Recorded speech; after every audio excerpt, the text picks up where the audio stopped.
Bienvenidos, esto es Homo Optimus, una producción de Total Sapiens para todos ustedes. Mi nombre es Sergio Anaya, transmitimos desde la Riviera y les recuerdo que el tema de hoy es la prórroga, que no cancelación, del arancel que había anunciado el presidente de Estados Unidos, Donald Trump, a las importaciones procedentes de México con dirección a los Estados Unidos de América.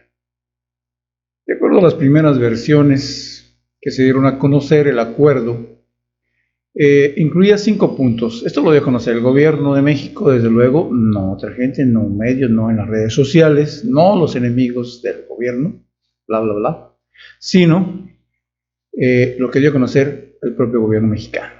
Como punto número 1 decían que el gobierno de Estados Unidos de América apoyará el plan de desarrollo integral de la CEPAL para México, El Salvador, Guatemala y Honduras. Como punto número 2, dice, fortalecerán y ampliarán la cooperación bilateral para fomentar la integración, desarrollo e inversión en el sur de México y en Centroamérica. Como pueden ver, el punto 1 y 2 son exactamente la misma cosa. Como punto número 3, México ofrecerá oportunidades laborales, acceso a la salud y educación a las personas migrantes en territorio nacional. Esto se había dado a conocer mediante filtraciones desde el inicio de la gestión de López Obrador y siempre lo habían negado. Ahora se da a conocer que realmente sí había un tratado y lo quieren hacer pasar como si fuera un acuerdo reciente. Punto número 4.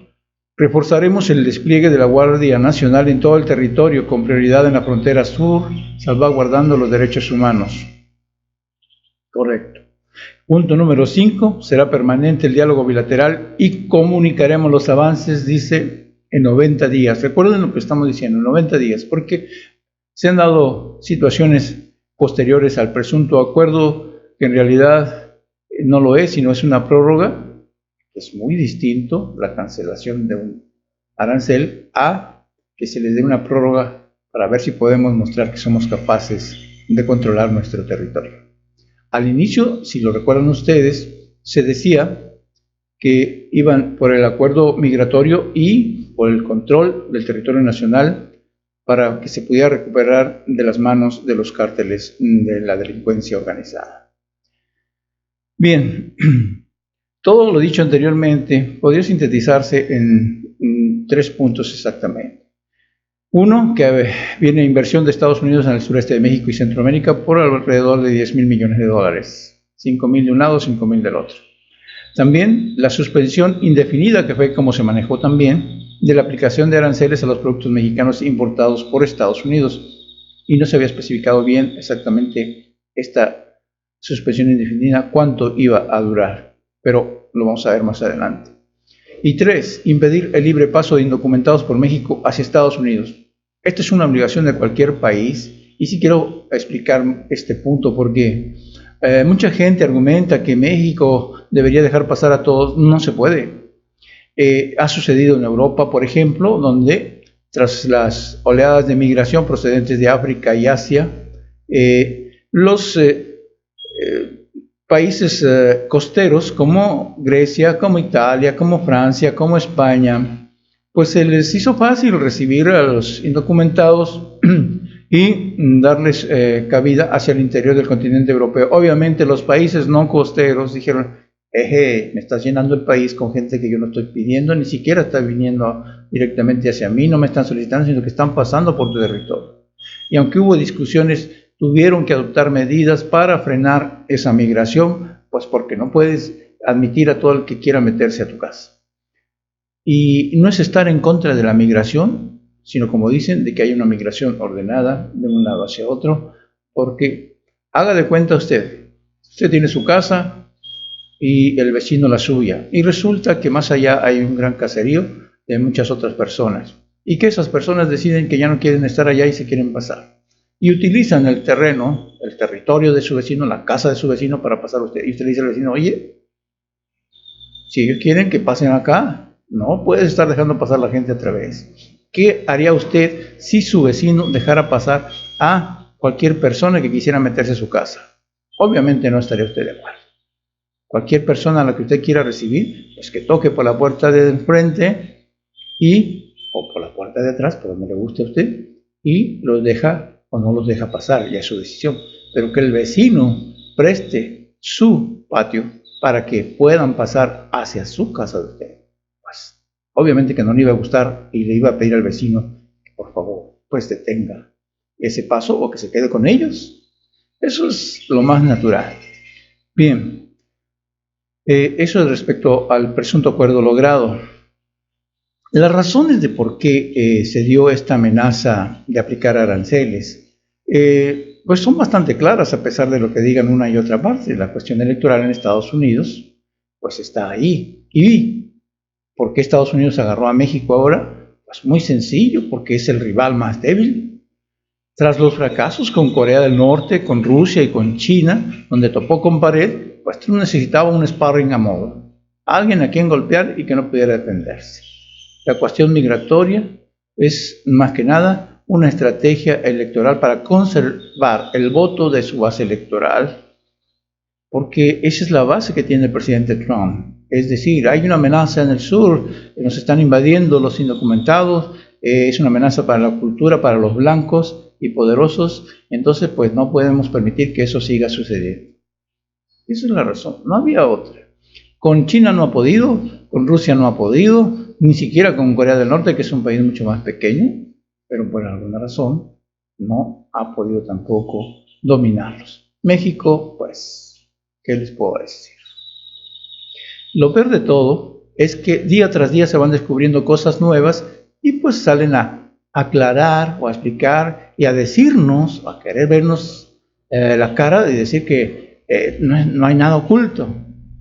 Pero resulta que inicialmente habían dicho que eran 90 días para la evaluación y está ahí la publicación del gobierno de México en su página oficial y decían que eran 90 días. Ahora resulta, este lunes, el señor Marcelo Ebrard, que hace el papel de canciller mexicano, pues resulta que son solo 45 días para dar resultados, para demostrar que podemos controlar el flujo migratorio en la frontera sur.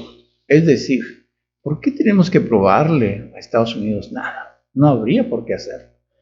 El control de la migración de las personas que entran a tu país debería ser una labor natural, propia de tus autoridades. No tienes por qué depender de lo que digan otra gente. Pero bueno, así quedaron. Ahora tendrán que cumplir eso. ¿Qué van a hacer? Pues mandar a la Guardia Nacional, al Ejército y la Marina, uniformados con los nuevos aditamentos que digan GN, para que ya no dejen de ser soldados y marinos y sean ahora policías de la Guardia Nacional. Por cierto, hay un punto muy importante y muy oscuro en todo esto.